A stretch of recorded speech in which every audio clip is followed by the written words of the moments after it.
Hey everyone, and welcome back to the Company Road podcast. Today, I want you to get ready to embrace your inner child and kind of let the playful energy flow, because today, joining us is the one and only Trudi Boatwright, who's playful experience designer extraordinaire. So welcome to the show, Trudi. Thank you for having me along. Brilliant. And you've got a master's in design futures and over 2 decades of being an artsy practitioner, which we'll get into. And Trudi, you're here to prove that solving complex problems doesn't have to be a boring, stuffy affair. I like to think of you as a bit of a ringleader or a champion for injecting fun, laughter, and silliness in a kind of unashamed way into my series of conversations. And that could be difficult for me in this interview if we get a bit silly, but we'll see how it goes. And, I suddenly feel the pressure. I don't know. Yeah, we'll see what happens. But whether you're struggling with communication breakdowns, leadership hurdles, you just need to boost your teams or your own creative juices in some way. I feel like this discussion today with Trudi is going to bring a bag of tricks to draw from in terms of improv and comedy and design thinking, experiential learning, and try and just make those situations a little bit easier to manage for the listeners out there in the business context. And Trudi, you even run an immersive theatre company on the side of all the things you do outside of business as well. It's time to get into this play topic a little bit more. We had a previous episode with Doris Simkin. We introduced a lot of these principles, but it's going to be interesting to kind of get into some of the frameworks and some of the things that you do. And yeah, Trudi, thanks for coming on to the show. We're always looking for ways to help entrepreneurs think about and augment change within organizations. And last year I saw you in action at Design Outlook, and you facilitated a panel, and it was like no other panel that I've seen, because it's usually, okay, we're going to talk to speaker A, and then they're going to say something, and then it's going to be speaker B, and they're going to say something else. And then we'll go back to speaker A to see what they think. It just felt a little bit more free and easy than that. And it was very funny seeing Brendan Donahue, who was also a previous guest on the Company Road podcast. He was up on stage, and he's the head of experience at head of experience design at UniSuper. And he was pretending to do various things with a hula hoop on stage in front of hundreds of people. Applaud you for that alone. But thanks. I'm getting totally sidetracked, but Trudi, let's go back to the starting question. Like, was there a moment in your business career where you thought, okay, something just needs to be a bit more fun, something needs to be more playful? When did this playfulness and work come together for you? And yeah, how did it all start? It's been a long journey of adding bits and tools into my practice as I've gone. I think one of the things, I was thinking about this, you sent me a great list of ideas to think about. And one of them was, I have spent a lot of years working as a professional actor. And often you would have to have what I like to call a B roll, which is some other form of income. I have worked in the most random places, doing the most random jobs. And I think that was the first seed where it was like, okay, well, how am I going to make this fun? How am I going to make this playful for myself? And how am I going to get through it? And that was kind of the first inkling of understanding that we do things a certain way, but why? That was sort of my first dive into that. And then as I went along, I got very involved in experiential learning and experiential training through simulation work or sort of simulated role play. Way back in, I think 2003 was like my first official medical role play. And back then it was like this outlier, like we were woo-woo training back then, right? To do something as radical as scenario work. But it really worked. And I think I absolutely fell in love with the response that you could create and the way and the nuggets and the aha moments that people were finding through this work. And then as I went along through my interesting little career journey, I ended up being a Starlight Captain at the Royal Children's Hospital for 5 years, which still to this day, one of the most incredible jobs I've ever had. What an honour. But it was along that journey that I really cemented how to use play as a problem solver and the power behind it, the ability behind it to affect change and transformation within big things. This wasn't small nitty-gritty stuff. This was high-stakes environments. And how do you use play to help a child do their physio or whatever the situation is? And coming out of that and then starting a small business in training, which sort of I stepped away from during COVID, I realized that there really is an opportunity, and it is a real sort of niche thing to understand how to use play as a problem solver. My background is in improvisation, in training from Viola Spolin, who's sort of known as the grandmother of improvisation. And I just couldn't help but think that there was a better way of doing it. I have to say, COVID was probably the best thing that happened to me, because my work before COVID, it was very much a no, we are a business, we are an organization. It's a bit like the panel, right? We run a panel and we ask the question and we say question one, right? Post-COVID, everybody's a little bit more aware, a little bit more thinking, actually, we've got to do things differently here, guys. And so therefore, because there's been this sort of shift in thinking, people have become much more open to the work that I do. That's how I've ended up here going into, No, amazing. Describe the world of work that I guess you were first working with, and maybe some of the earlier play experiments or some of the things that you were doing, and how you were trying to push the agenda a little bit when it was really hard. Yes, I was giggling once again I was thinking about this today and having a real giggle at some of the early attempts that I had to do something sort of radical and boundary pushing. And I remember I lost a job because I was working for an IT company once again, doing like telesales or something, and they were organising a big conference. And they said, Trudy, you've got a theatre company, you know how to do things, you can organise a conference. And I thought, oh, yeah, of course I can, no problem. And the theme was, can't remember the theme, but their logo was like a DNA, like a hieroglyphics, genetics, whatever they're called. And so I went away and I came up with these two bonanza concepts, right? One of them was about mystery and cracking the code, and had all these things and activations and experiences, and it's wonderful. And then the other one was this sort of, connecting the family trees. And I came back with these huge concepts. And I remember the CEO turned to me and he said, they're good ideas, Trudy, but we really liked the magician we had last year. And I'm just wondering if we can just get him in. And I realized at that moment that I'd gone way too far. I ended up being stepped down unofficially from the conference organising, and they had a lovely conference with a different colour theme and the same magician. It was a hard lesson. Oh, wow. Yeah. Yeah. Do you know the magician? Have you worked with the magician? Sadly, I hope his career is still as flourishing. Let me just put it that way. But what it did was it made me realise that you, particularly in the work that I do around play, you really also need to listen and read the room and understand how far people are comfortable with going in this work. I think sometimes we get excited about going in and making these big changes and doing things radically, but you really need to make sure that you are working within the confines of what the organisational culture is capable of. Yeah, I definitely agree with that. I think that I feel like the business as usual situation is that people are usually trying to break out of the shell in which they're in the day-to-day of work, and any kind of glimpse of creativity or doing something a bit more playful or fun is kind of really exciting. But see, if you come at it from the other point of view and you're trying to bring like massive ideas and big improv, I guess, experiments and immersive experiences into the business, then, and if it's too kind of far removed from what they would usually do, then it can probably feel a little bit, this is a bit different. It's a bit uncomfortable. Really scary. I do say that there's like this fine line, right? You want to push yourself out of your comfort zone, but not too far, because then the learning becomes obsolete. So it's that real balance of going, how do I work within what an organisation is capable of, what a culture or a team is capable of, versus pushing the boundaries. Like, how can I just make those boundaries flex rather than break? Yeah. What's your view on the word or the phrase or the term organised fun? Because a lot of people really hate that. Organised. I love it when everyone's like, I go straight in, and I'm like, icebreakers, and we're just all going to jump in. I think there's amazing organisational fun out there, but once again, I'm not sure you can force it. And there's nothing worse than being told you're going to have fun. I don't know about you, but... What about trends? I mean, in terms of fun, like, is fun different now to the way it was back then? And we talked a bit about COVID just before, but what are you seeing that's changing in the way that people want to have fun at work, do you think? I think we're waking up to the fact that we don't have to grind, that actually there's a different way of doing things. I think that has been a wonderful thing. There's been all sorts of horror from COVID, but one of the beautiful things is we suddenly realize that there's more to life and we don't need to grind. And I feel like even the way that the world is changing in terms of how we work and how businesses operate, it's all changing. It's all becoming very, human-centered, dare I say it, to say cliche. And I think people know now that they don't have to. They don't have to go in and grind away till they've had enough. At least I hope they do. I think once again we say that, but then I read the other day, I mean, Sydney is like the 11th most burnt out city in the world. Right. Who tracks that?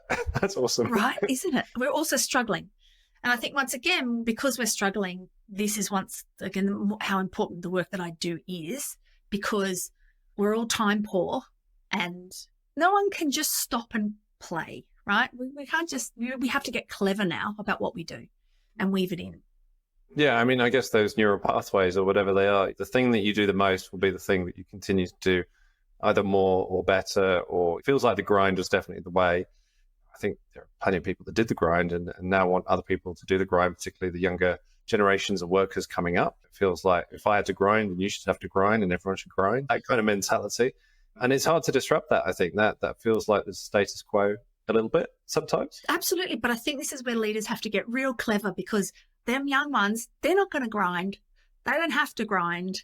There's a lovely data specialist, Simon, I might get his name wrong if you're listening, Simon Kustenmacher, maybe is his name. And he comes up with these, He comes up with these incredible statistics. I love following him and his work. And he talks about the shift of the young people that are coming through, and they are all relationship based. They are not going to do the grind just because we did. It's not a thing.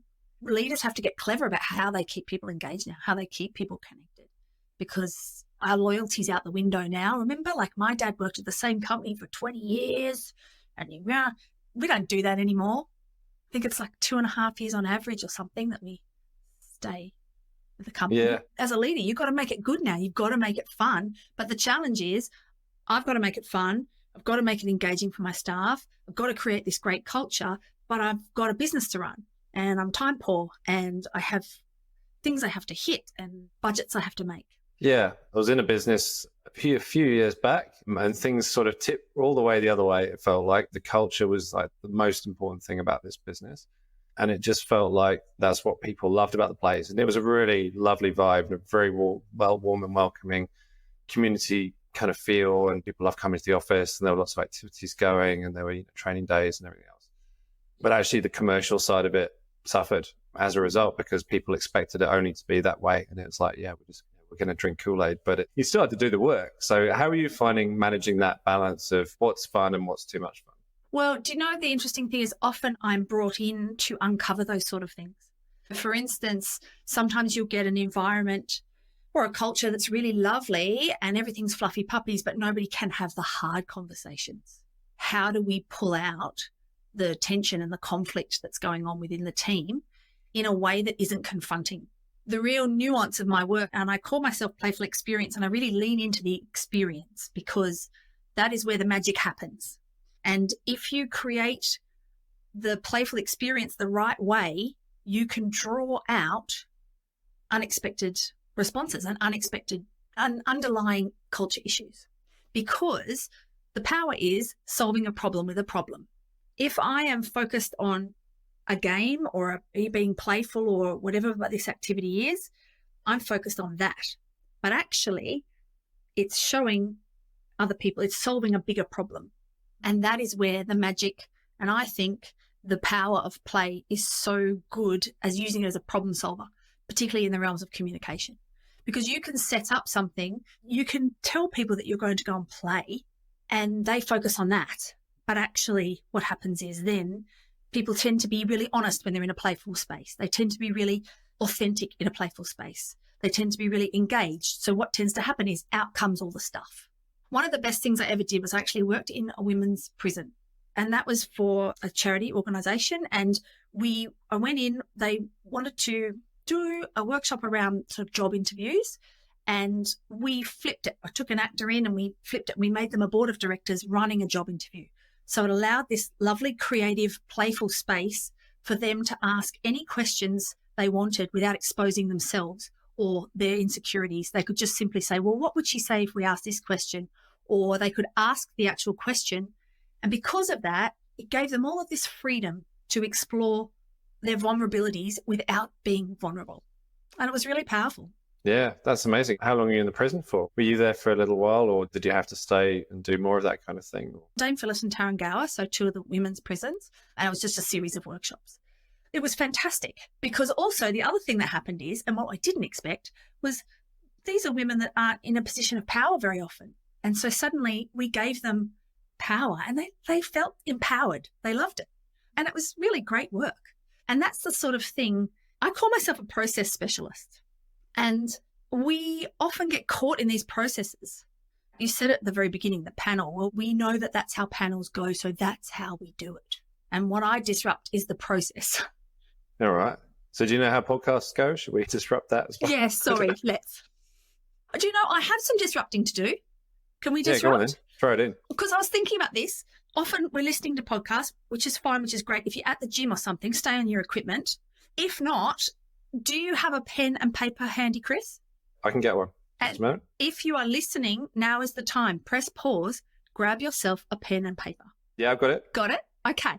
So I'm going to give you a challenge. Same for everybody at home. Once again, you can press play or you can try and double your challenge by listening to Chris do it too. I'm going to ask you, can't do it in the gym. Put the weights down. You can try a version. What I want you to do is I want you to count out loud from 100 backwards, whilst at the same time writing a short story about your breakfast this morning. Okay. Off you go. So both at the same time. 100, Yep. 99. As you're writing a 98. short story. Keep going. I'm terrible at this sort of stuff. 97, 96, 95, 94, 93, 92, 99. I even love you struggling. What's after 92? Yeah. Okay, that's Yeah, probably. I've made it, 10 numbers? I've written it down though. Have you written down? It's not a long story. Please. It's not a story, actually. I wouldn't even call it a story. It was just I was eating a piece of raisin toast. Okay. That's not a story, is it? It's not a story. No. Can't write a story, can't count. It's not worked out that well. But you know what? Firstly, let me ask you, how was that experience for you? It was hard. Mhm. And then you were giving me instructions while I was doing it. That made it even harder. I could talk to you for 25 minutes about how multitasking is really hard and our brains aren't meant to do it and all that sort of stuff. Or we could smash through it in 30 seconds like that. You can have the experience and understand that our brains are not meant to multitask. Yeah, okay. So it's a myth, is it? Yeah. Okay. Because people pride themselves on their ability to multitask. We can't actually cognitively do it. It's task switching. It's not multitasking. Our brains aren't meant to multitask. So how Side do we note, protect ourselves from that? What's the best thing to do? that's a whole other podcast. Get a time blocking person on to help you with that because they talk about focus time and etc. But it's that sort of thing, right? So once again, we can talk about it or I can give you this experience. So for instance, here's another one. Can we do this? We're disrupting the podcast. Yeah, another piece of paper. Don't need a piece of paper, just you. Oh, yeah, okay, yeah. We're just going to do this. We're going to get to know each other a little bit and for the people at home. Yeah. I just want you to say, we're going to play a game about today, just today. You're going to say some sentence or a statement about something that happened to you today. It can be anything. Whatever that prompts in me, I'm going to connect it to something that happened to me today. And I'll say so. And then you see what that prompts in you to say something about your day. Do you see what I mean? We're going to talk about our days and we're going to prompt each other. Yeah, all right. Here we go. You start. Woke up and had a cup of tea. Oh, I had a cup of tea, but this afternoon at a friend's house at 3:00. Oh, we had friends that came around for lunch. I forgot to eat lunch today because I got caught painting a chair with my son. My son almost broke a chair. My son almost broke the cat. The cat may have been what killed the dead cockatoo that I found on the walk this afternoon. Oh, no, that's so sad. Okay, there we go. Yeah. I know all about your day today. You've had friends over. You've got a son. You went for a walk. You obviously have some nature around because you saw a dead cockatoo. That's it, yeah. It almost came back into the house and we didn't want that day. Didn't know what to do with it. But yeah, that's good. That's like a yes and type exercise in a way. I mean, active listening, I think important from the point of view of business where a lot is said and not as much as listened to, it feels like. What's your perception there? I think listening is one of the most powerful things that we can do. And if you ever go into anywhere I go, any organization, if I just listen to what is happening, that's where the magic is. And I think we talked about improvisation before. That's my background, this Spolen, this improvisation. And the principles of improvisation apply very strongly to the principles of business.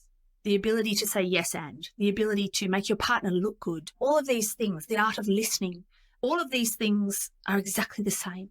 They're just key lessons that we need to work out how to weave into our day-to-day organizations and what we do. Maybe the link to acting is kind of interesting there, because we think a lot about actors and how they have to present, obviously. And maybe we think less about how we consume, how we basically receive them in a way. So how do we listen to them in the roles that they play? And are we really tuned into why we think someone's a good actor, or why the delivery of this and that in a play or in the theatre works better than another one that we saw at the school the week before? It's different, isn't it? It feels like, as an actor, do you train up to listen in some way more actively, and do you observe more acutely, would you say, than other people would? I'm not sure about other people. I think it is really the core skill to a good actor. And my partner and I talk about this in great deal, because he also has an acting background. And what you see when you're not in the world of acting is you go to a show and you see the finished product. But what you don't see is the rehearsal process, which is the underside of that iceberg. And that's all about understanding human behavior and understanding human nuance and responses and how our histories affect us, and all of this work that goes on to create this image of a human being. And then once you get on that stage, you have to listen. It's vital to genuine response. And I think that's true in life. In order to have a genuine response, we have to listen. One of my favorite sayings is, I'm going to get this wrong, someone's going to pick me up on it. The feeling of being heard and the feeling of being loved are so close together, they can often be misconstrued one for the other. Sorry, that was the feeling of being heard or hurt? Heard. Heard, yeah. Like having someone really hear you. Yeah, wonderful. In that example there where you're talking about acting and needing to listen, do you mean where you're basically observing the person that you're next to in that environment, so that whatever you say next, when it's your turn to give your line, it's then delivered in a more authentic way? Is that what you were saying? Absolutely. Yeah. Yes. You need to respond. And I think that's the difference. Often, as you say, do we pay enough attention to what is a good actor and a bad actor, and what is the difference, and what makes this X factor that we all talk about? It is that you're in that space and you're very present. And it's something that I also try and take into my work around. I will go in and be with a bunch of people and try and be as present and alert as I can, because often it'll be just something that one person says, or a moment, or a physical response to something that will give you the keys to that organizational culture, or the problem in that team, or the blockage that's happening in whatever you're trying to create, transform, change, whatever that process is. It's a very powerful thing. It speaks to me on a few different levels. So I think the situation where you're maybe presenting with somebody else, you obviously have to pick up on their cues. You might need to fill in, you might need to build on something they've said, move it along, fill in the gap for something they missed out. Acting in lines, I mean, might be a slightly different thing, because when people think role play, it's like it's very fixed. Person A says this, person B says this, person A says this, it's kind of back and forth. It's not really in a way that, and it doesn't feel as natural, because it's like it's all listed out. You can see what the lines say. You're probably focusing on what your own lines are and trying to remember them rather than what the other person is saying. I don't know if that's the case. Feels like it would happen. The other one is maybe more like stand-up comedians would do, where they walk into a room and it's a few hundred, few thousand people, depending on the venue, but there's always like the people in the front row that they start to engage with, and then they bring that back through their set, they incorporate it into their routine, reading the room and being present, as you say, and then just creating the conversation around that. And I think if you go in, this is for anyone out there that has a presentation planned for tomorrow or whenever it is, but you've still got to account for the magic, which is potentially the difference between it just being like a very normal run-of-the-mill presentation and the part that can really elevate it to something that's like magnificent, memorable, spectacular, things that people talk about and really engage with. And I think that kind of sense of interacting with the room and bringing more of a conversation around it can be really where the difference lies. Has that been your experience as well? Absolutely. And it's interesting. These days I do a lot more speaking and keynote speaking and talking about play and group environments. And it is, once again, as you say, like a comedian, it's a journey. So it's a journey that you need to take that audience on. It is a journey that you need to hold that connection. Even acting, even on a stage as an actor, the audience are still a character. You still are vibing off the audience, and you're taking the energy from the audience as you take them through your story. It's exactly the same when you're presenting. You want to, humans, we are connection beasts. We are primal. I think sometimes we get very clever with ourselves. We get so clever with ourselves, we forget that inside is this primal creature who has these responses, and connection is one of them. It's why play works so well, because it connects us on a really deep primal level. And if you are presenting, you want to get out there and you want to connect, you want to create that energy, and so does the audience. You know what it's like. Anyone knows what it's like. When you watch a presenter who you know doesn't want to be there, who pays more attention to their slides than they do to you, and you could be standing there in an elephant costume and they wouldn't notice, we all feel it. And I think that's really important for people. If you're looking at creating comedy, if you're looking at using play, if you're looking at presenting in a different way, if you're looking at pushing the boundaries or anything that we've spoken about during this podcast, you want to focus in on that connection, because that's the magic source between humans. And I think sometimes, once again, because we're busy, because we've got objectives, because status, you all play around with status. There's a lot of status work and improvisation. And we all sort of live in these realms. We sometimes forget that underneath that all is a human. It's how Brendan, bless him, jumps in and starts to play around with me on a stage, because I don't see him as the head of experience. It's like, we're going to play. You're a human and I'm a human, and we're going to play. And we just happen to be playing in front of 500 people. And it's amazing how quickly people will jump into that with you. We all want that connection. We all want that joy. We all want to laugh. Who wants to go to work and not have a good time? Yeah. Yeah, no, I was just going to say, you and I both work in experience design as well. And I think that one of the big missed opportunities is that you have the opportunity, I'd say to any, because I was doing some teaching in this space, but so any of the students, the minute you're asked to basically do a presentation, that's when your opportunity for making that really memorable actually starts, because it might be 3 weeks away or 2 weeks away, but you've got the opportunity to basically interact with any of the people that are going to be in that room on that day prior to the event. You can design the actual show, but there might be previous conversations, there might be little warm-up things. You might find out things about those people that you can bring in and incorporate into that presentation in some way to make it really pop on the day. There might be things that happen afterwards. So it's the whole experience of you and them, if you want to see it that way.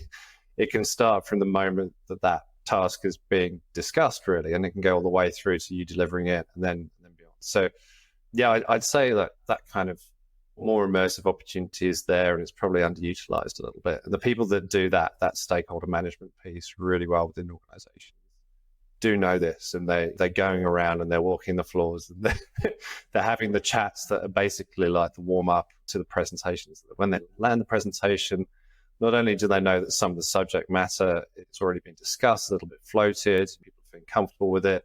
They've had a bit of pushback. Maybe you incorporate some of the pushback and some of the feedback into the final delivery if you feel like it creates kind of interest or a bit of attention. I think these are things you can think about. It just has to be the same old presentation. And PowerPoint's a killer, right? What do you think about PowerPoint? Oh, I loathe it. Yeah. And most of the time I will work without it. Yeah. Because once again, I feel like we're all in this habitual process of, well, this is how we do things. And what I say to people when I help them sort of, if I coach them playfully or I coach them in presenting, is 3 questions. Why not? And what happens if? And so the question I would ask you, Chris, is you remembered me from the panel and you were like, I remembered, and you did this panel because it was so different. What was it about the panel that made you remember it? Just the silliness. The fact we were all in a room. I mean, the setting was exactly like the setting would be I know it's not any conference's design outlook, it's a bit different, but the rows of seating, the stage was there, the speakers were there, you had the microphone, you were hosting it, you introduced it, and then it all changed. So it was an unexpected surprise. And actually the fact that nobody knew what was going to happen, what those speakers were going to do when you engaged them it was an improv exercise, and it just meant that it could go anywhere. The fact that they didn't know, we didn't know, you obviously knew what you were doing, it made for a great combo. And we all held our breath together. And we all felt something. And that's, I guess, what I always come back to is, what's that experience? How are you making somebody feel? I know it's corny and cliche, and we all talk about how you make you feel and what the experience is, but that's really powerful. That breath holding is memorable. That's why we use this work. That's why what I do works so well, because of the retention, because things land. That's the magic. The magic source is that experience doesn't go away. And so you can get big stuff in short punches of time. And that's often what I'll say to people who are presenting. Just make sure that you can have the most fantastic statistics and nobody's going to remember a single one of them. But they are going to remember that moment when you make them breathe in. Yeah. Did you want to explain the breath and how you ran that at the event, just so that people understand what you did there? For Design Outlook? Yeah. So I hosted a panel, and Grant, who I know you've also had on your show, he emailed me and he said, I hate panels. I think they're boring. Can you make this one great? That was my sort of remit. And I thought, okay. And I have a real definite process around how I work with play. And there are a couple of things. Firstly, I wanted to make sure that the audience did something physical. So I have these little processes that I like to do to really sort of, I call it the boiling frog. We are so far removed from our playful selves that we cannot ask adults to step into a playful environment straight away. It's why when a person comes in and says, we're doing icebreakers, everybody cringes because we are not ready. We need to be slowly warmed into this stuff. We cannot step into something frivolous straight away. It just doesn't work. I have a little process and I was like, okay, how do I warm up the audience? How do I get the audience warm and on my side? And then how do I make this fun and engaging for my participants as well as the audience? And so there was sort of 3 stages. We had a little bit at the beginning where we all did something physical together. That was a personal favorite of mine. I'm a huge fan of Auslan, and I think it's the most beautiful language. And so we all learned a bit of Auslan together. And so that got us all doing something physical together. It created a sense of cohesion amongst us. We were all one group then. And then we did the panel thing. We got them out. We had a bit of a conversation with the 3 of them. And then in the middle of it, I asked them to stand up, and we were talking about creativity and play within the world of design. And we did the classic test of creative thinking, of divergent thinking. We didn't know what the item was going to be. I've asked the MC to Berlin, who you've also had on. I asked her to bring a random object up to the stage, and we were going to have 2.5 minutes or something to come up with as many ideas with it as we could. Now, the joyful thing about that was that I didn't know the panelists very well either, so I had no idea what their creative capabilities were.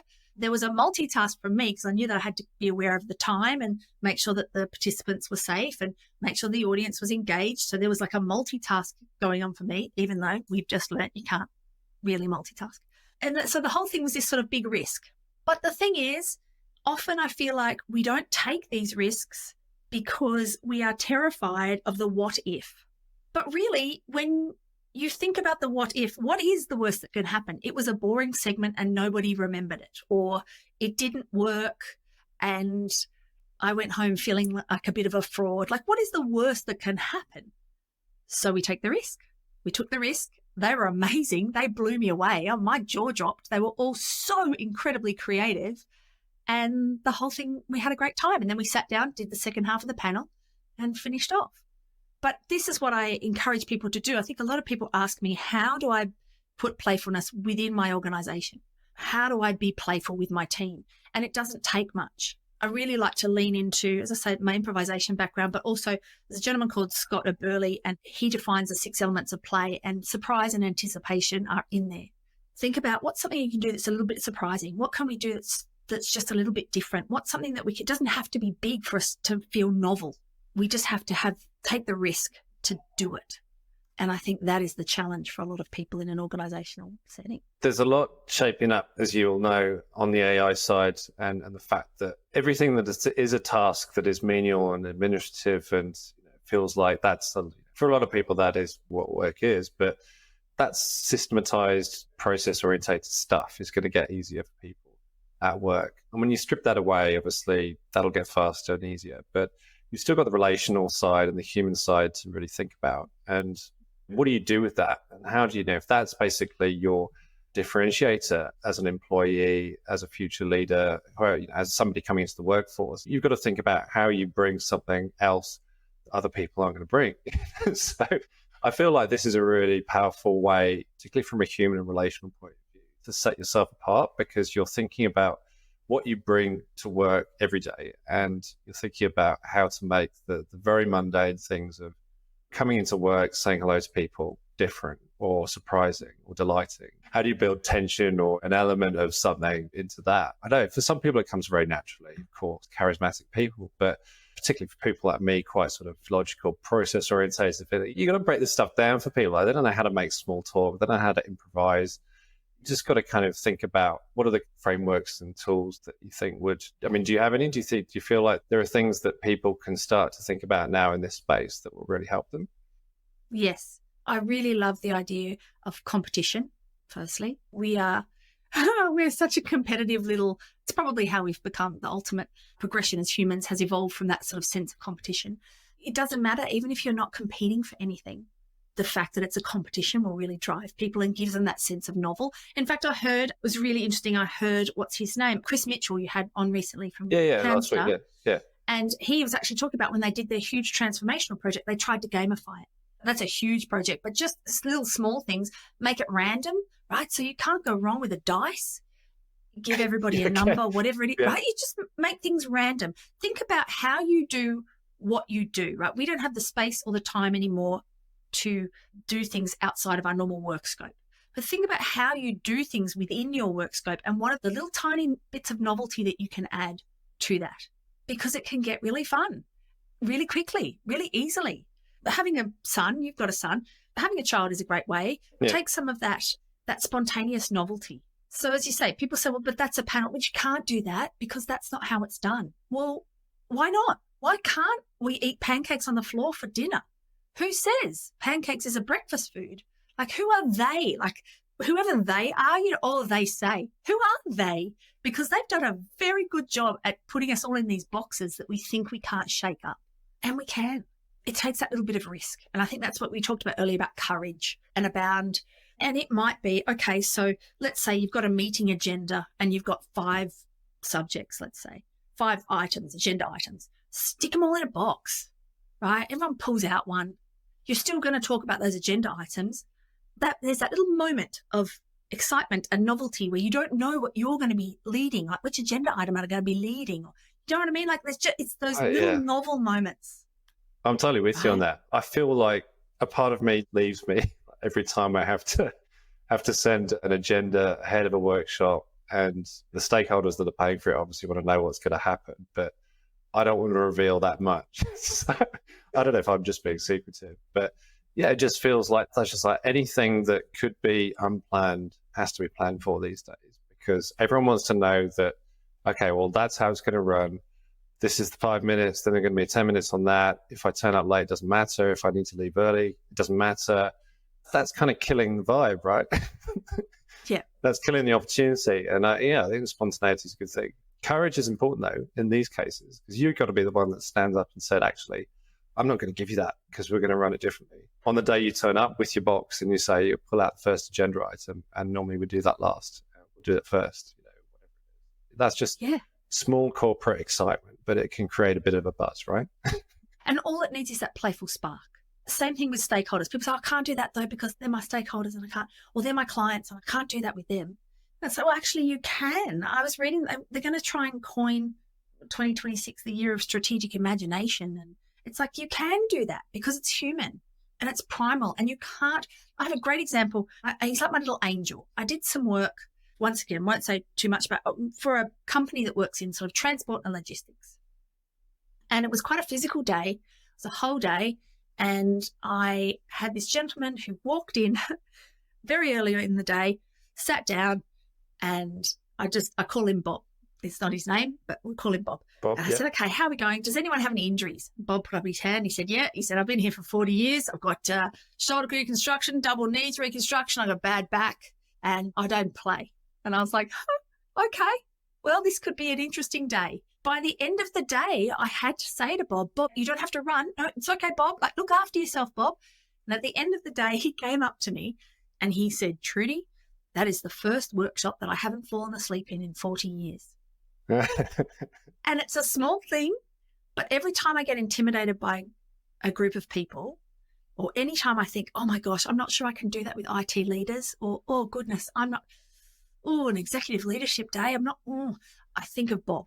And I think if I can get that man with dodgy knees, dodgy shoulders, dodgy body, who doesn't play, to lose himself in that and learn from it, anyone can. Yeah, definitely. I mean, we talked about acting, right? And some of the villains, I want to say, that present themselves to you circuit in the world of work. You've got people like this in every organization, right? There are people that you would just be fear, right? That's the terror of bumping into them in the corridor, in the kitchen, and then all of a sudden you're up against it. You have to present to them one day, or you have to want to run a workshop, and you know that every meeting that you've sat in, they've said something that you think, oh, God, I don't know how I'm going to handle them.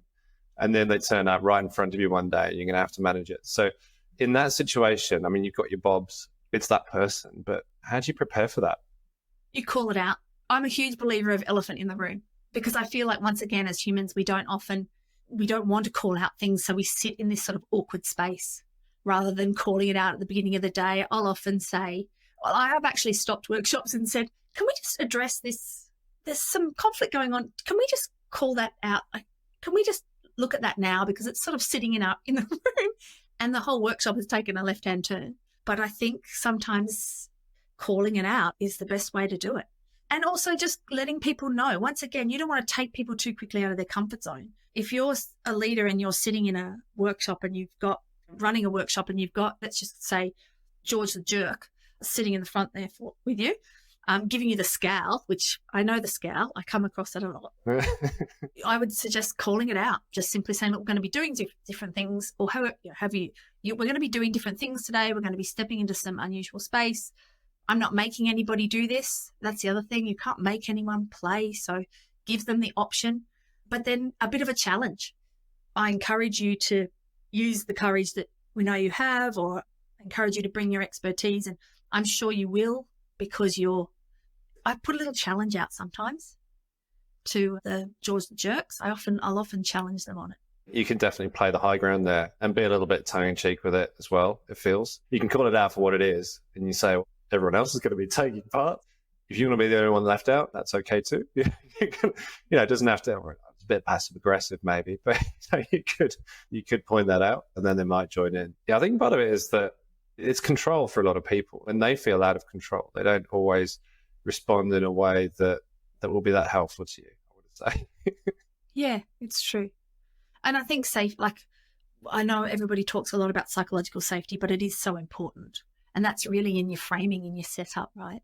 You really need to go in there. It's the same with improvisation. You need to know the rules of the game in order to play it. And that echoes right through everything. If a person doesn't feel safe and comfortable, they won't go with you. Rules of the game is interesting, isn't it? Because you don't know the rules of the game when you start with an organization. You kind of learn them, and then you play by them, and then you feel like that's the way it has to be forevermore. As soon as you feel like empowered enough to run it in the way that the company runs it, or like another team you've seen run it, then that kind of dictates the way it goes forward. And I want to say that that's a little bit boring.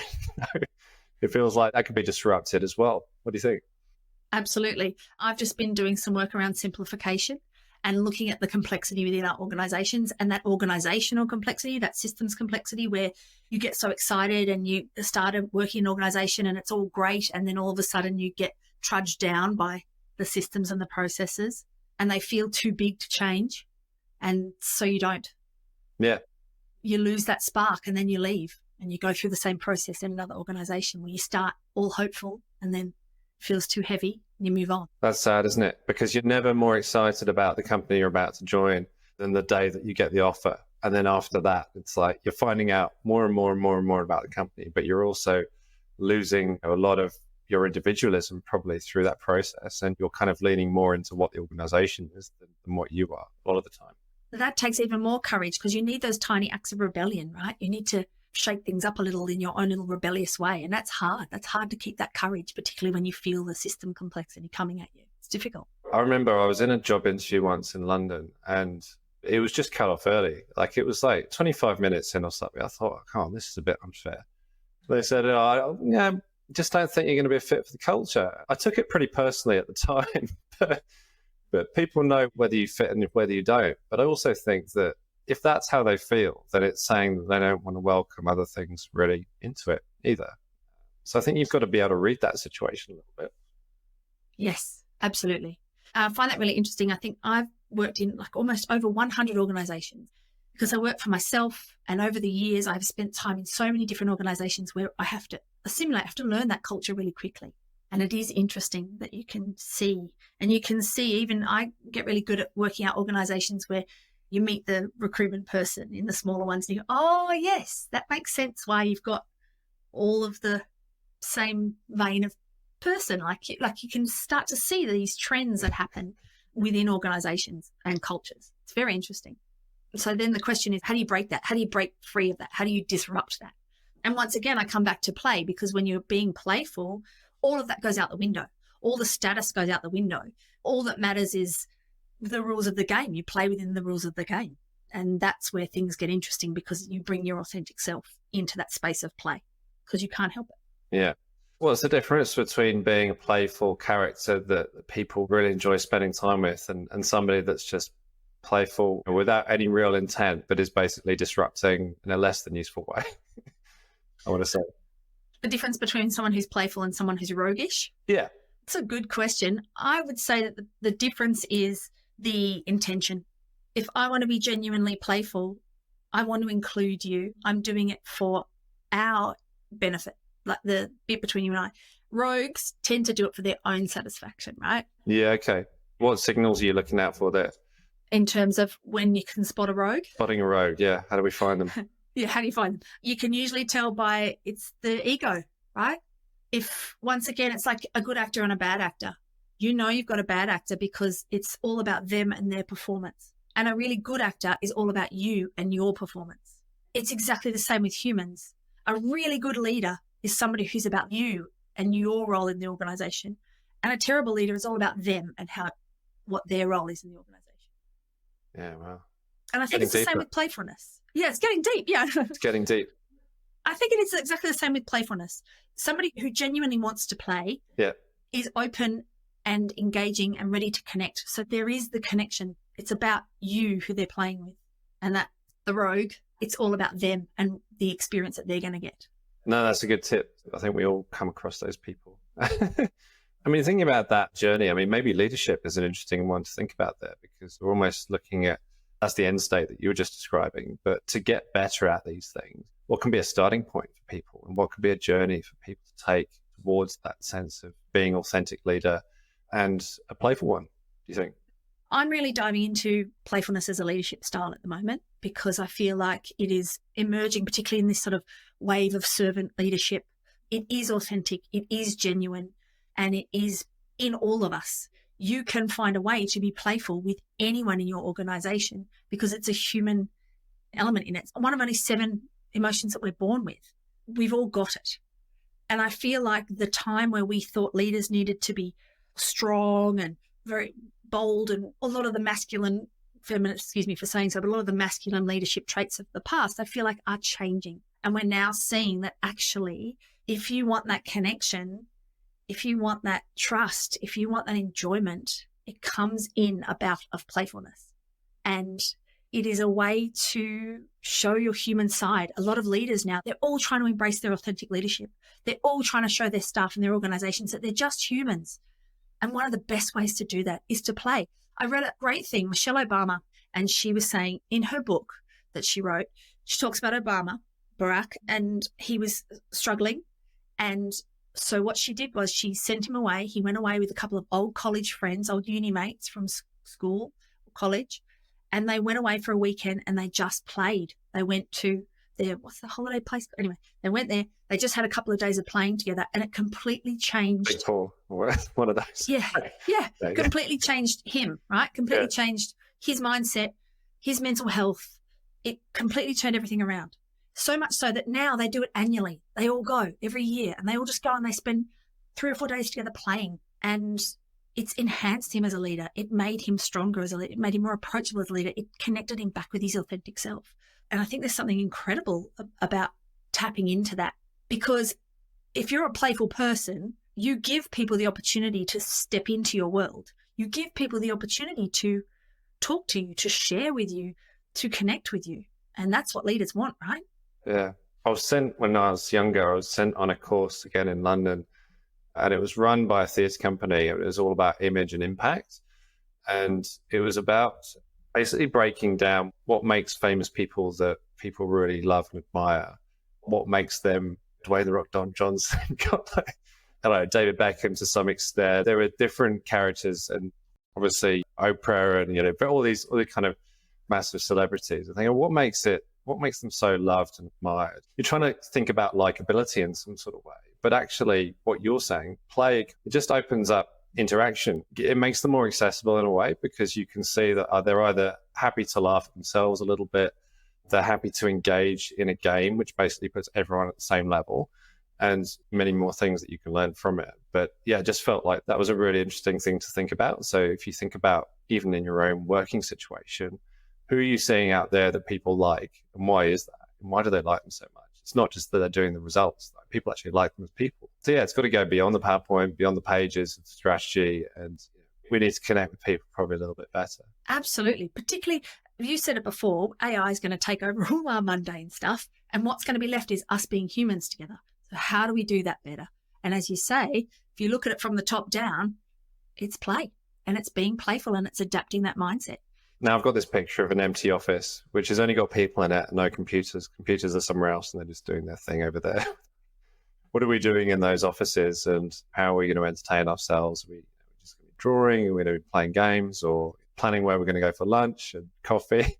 Coffee consumption is going to go through the roof, isn't it? Who knows? Oh my God, can you imagine?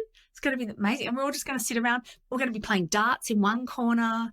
We're going to be kind of intense Monopoly game in another. This is it. The world of work, the future office. Yeah. If the office is even there. I mean, I don't know. We'll find ways to connect, I'm sure. On that subject, what is your thought for the future? How do you think things are playing out? Where do you think they're going, particularly in your area? Particularly my area. I'm really hopeful in my area. I started out, I'll be honest, as a real AI fearmonger. The robots were coming, and look, they may still be. Who knows? But for me, I feel like what is going to step to the forefront is the need to connect as human beings again. I feel like we sort of got a bit lost there along the way, to really engage in our creative thought processes, because we don't even understand our own creative processes. It's going to take a while for AI to get a handle on that. And I'm hoping that it will, in some weird way, bring us back to a more simple existence together, where we can actually start to, that we seem to be in this boom of the moment of burnout and mental health problems. And as a human race, we're in a very bad place at the moment, really. I'm hoping that a lot of that pressure is taken off, and we can get back to doing what we do best, which is being these creatures together, these lovely meat sacks together, and really fixing the world's problems through together. That's what I hope. Yeah, so the vision for the world is meat sacks creatively. Meat sacks collectively solving the world playfully. Boom. We've just done the future. Tick. I don't feel like we can go any better than that. Right.